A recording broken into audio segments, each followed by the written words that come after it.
Thanks for sticking with us, everybody. I am out in the garden right now. I'm with Dave, the garden guy, and we're talking about trees and the damage that the winds can do. That's exactly right. In fact, we covered this a lot, but this is very important. First off, deep watering is the ideal situation. You water your trees one time per week, about 3 to 5 feet deep in the soil, and then you cut that water off.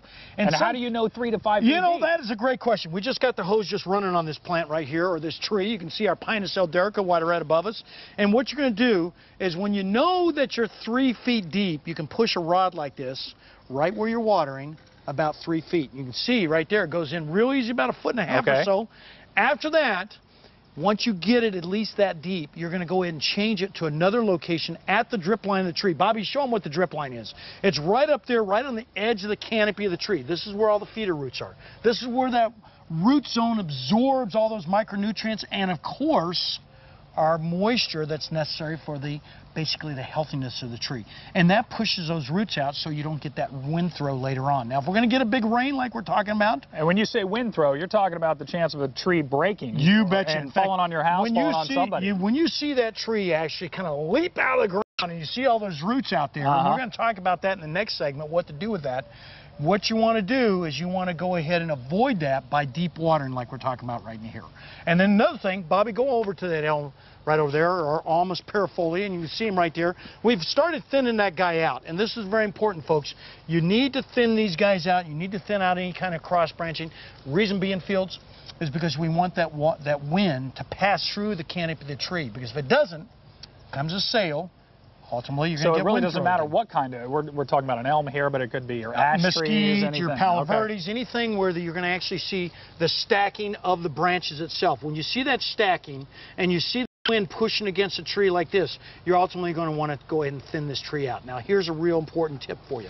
When you're doing it, you want to prune above the branch collar of the branch itself. You see that collar right there? Yeah. This is where all the healing takes place. So you've got to be above that. Without doing that, you're going to end up with what we call pathogenic type injury. So we want to make sure that, and let me see if I can get through this.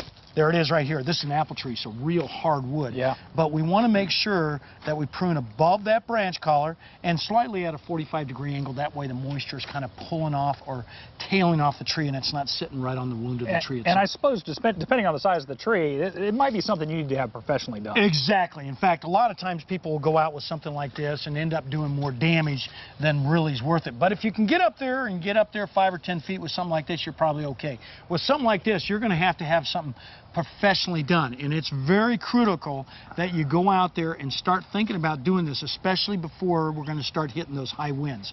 Let me talk about one other thing, because we've got about a minute here left. And what you want to do is you want to make sure, if you're doing any cabling on these trees, and typically you see a lot of cabling, and they'll come out with some type of wire just like this. And what you want to do is you want to make sure that if that wire ends up around that plant, you're going to end up with a girdle plant or a dead tree eventually. You've got to protect that tree with some type of hose.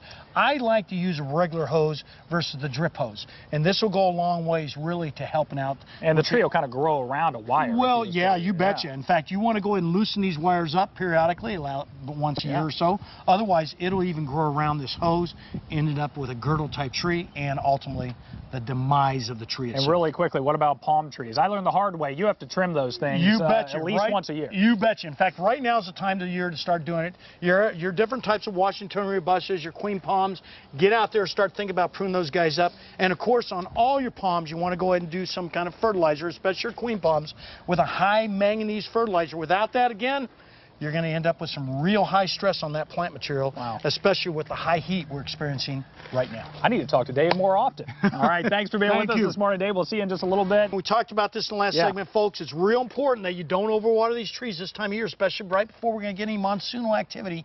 Otherwise, you'll get that wind throw we talked about earlier. So it's very important, deep and frequent watering. Watering these trees about once to every 2 weeks is the ideal situation, about 3 feet deep. Now, let's talk about something else that's symptomatic of all trees that have a problem, especially with wind throw, and we call it root flare. Bobby, go on over here and we'll show you what we're looking at.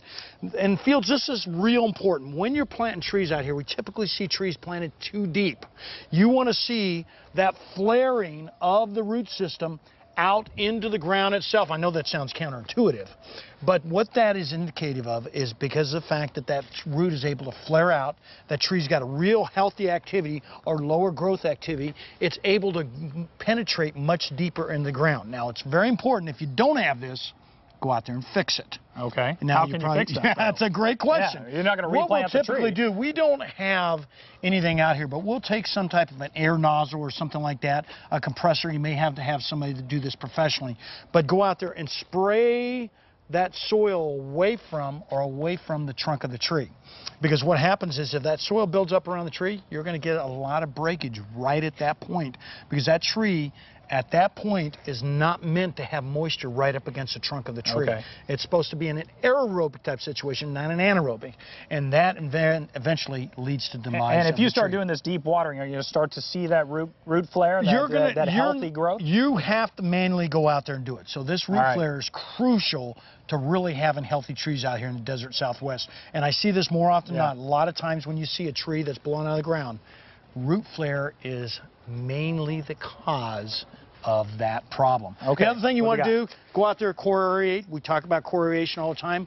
Going out there and core aeration with some type of a manual or maybe a mechanical type system is going to be the ideal situation. Putting compost on the ground, creating stronger roots is the ideal situation. And of course, something that we call liquid seaweed. That hardens off the plant material out there. It's contained in my extreme juice or in liquid seaweed's form. Just go out there and spray it on the plant material.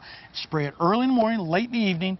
This just causes basically a hardening of the plant material, makes a lot less stress, especially with the heat that we're getting right now, and a lot less insect infestations, leading to a much healthier tree out here in the desert. So it's mostly trees and shrubs. Mostly trees and shrubs. We're just worried about trees right now, especially with the monsoon activity. Stay on top of the watering.